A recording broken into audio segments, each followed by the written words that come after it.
कपड़े सफाई व चमक का डबल धमाका। गोगा लाए है डबल एक्सल। वॉशिंग मशीन एवं कपड़े दोनों को रखे सुरक्षित। Goga double axle. गोगा देता है महंगे कपड़ों को सुरक्षा और आपके हाथों को भी बनाता है कोमल। कपड़ों में लाए चमक। Goga washing powder. मथुरा दौरे पर आए कृषि मंत्री शिवराज सिंह चौहान ने गिरिराज महाराज के दर्शन किए और परिक्रमा लगाई। इसके बाद मीडिया से बात करते हुए केंद्रीय कृषि मंत्री शिवराज सिंह चौहान ने कहा कि प्रधानमंत्री नरेंद्र मोदी जी के नेतृत्व में अमेरिका से जो समझौता हुआ है वह भारत के किसानों के हित में हुआ है। भारत के किसानों पर कोई आंच नहीं आने दी जाएगी। उन्होंने कहा कि वह राष्ट्र हित में यह सर्वोत्तम समझौता हुआ है और किसानों के हितों को सुरक्षित रखा गया है।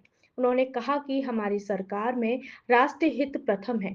ये समझौता आत्मनिर्भर बनाने की दिशा में ये अच्छा कदम है। उन्होंने कहा कि किसानों की गरिमा और सम्मान का पूरा ध्यान रखा गया है।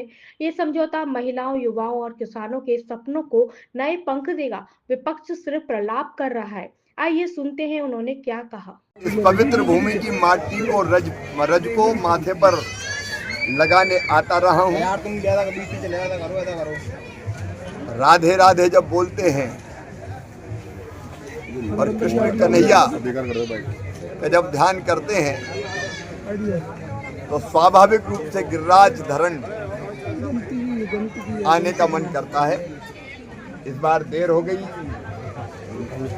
लेकिन बहुत दिनों से इच्छा थी कि जाके एक बार गिरिराज जी महाराज की परिक्रमा करूं, और इसलिए आज चूंकि संसद अभी चल रही है, समय की सीमा है, लेकिन परिक्रमा की उत्कट इच्छा ने आज फिर यहाँ खींच के लाई है और मैं सौभाग्य मानता हूँ कि गिरिराज धरण पर आने का अवसर मिला।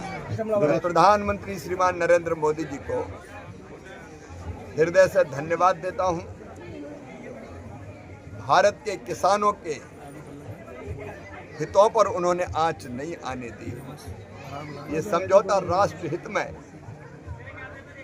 सर्वोत्तम समझौता है। किसानों के हित को सर्वथा सुरक्षित किया गया है। ये समझौता उदाहरण है डिप्लोमेसी, डेवलपमेंट और डिग्निटी का। डिप्लोमेसी मतलब राष्ट्र प्रथम।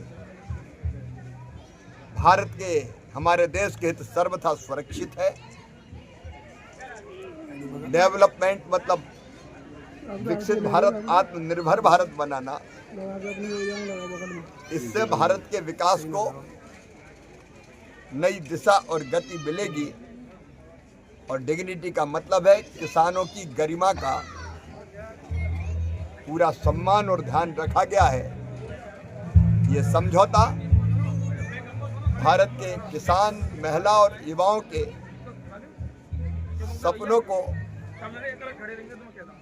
नए पंख देगा, जिससे वो प्रगति और विकास की ऊंची उड़ान भर सकेंगे।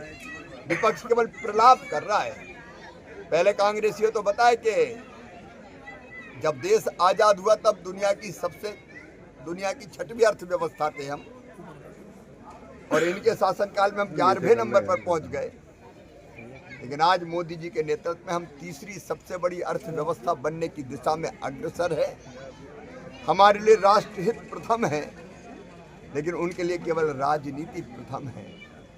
तकलीफ होती है, विदेश की धरती पर खड़े रह के वो देश को गालियां देने का काम करते हैं। भाजपा और मोदी जी का विरोध करते करते वो देश का विरोध करने लगे हैं।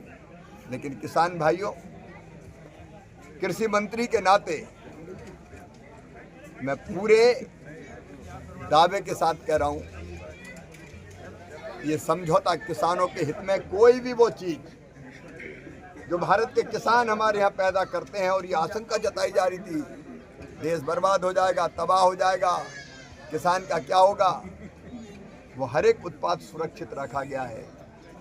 हमारा जितने प्रमुख अनाज हैं, गेहूं हो चाहे वो धान हो, सारे प्रमुख अनाज इस समझौते में पूरी तरह से सुरक्षित रखे गए हैं। वो अनाज यहाँ नहीं आ पाएंगे।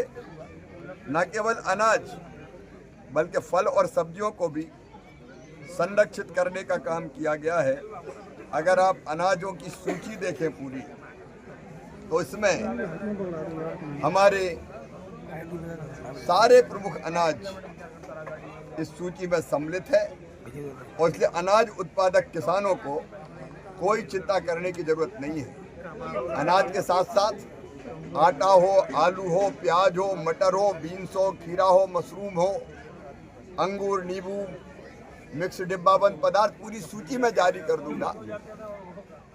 हमारे डेयरी के जितने भी उत्पाद किसान जो दूध पैदा करता है, दूध हो, दही हो, छाछ हो, मक्खन हो, दूध पाउडर हो, ये कोई वहाँ से नहीं आएगा। और हमारे जो मसाले जो हम दुनिया को निर्यात करते हैं, अमेरिका भी बहुत मसाले जाते हैं, वो 50% नहीं 0% ड्यूटी पर हम निर्यात कर पाएंगे। तो ये समझौता भारत के किसानों के पूरी तरह से हित में है, उनके पूरे हित सुरक्षित है, बल्कि किसानों को एक बड़ा बाजार, और बड़े बाजार में अमेरिका भी शामिल है, यूरोप भी शामिल है, 27 देश यूरोप के वो भी शामिल है और दूसरे देश भी शामिल है, वो बड़ा बाजार मिलेगा, हमारा निर्यात बढ़ेगा, हमारी आमदनी बढ़ेगी। मंत्री जी, वीर सावरकर को पुरस्कार देने की बात हो रही है, भागवत जी ने उठाया मुद्दा।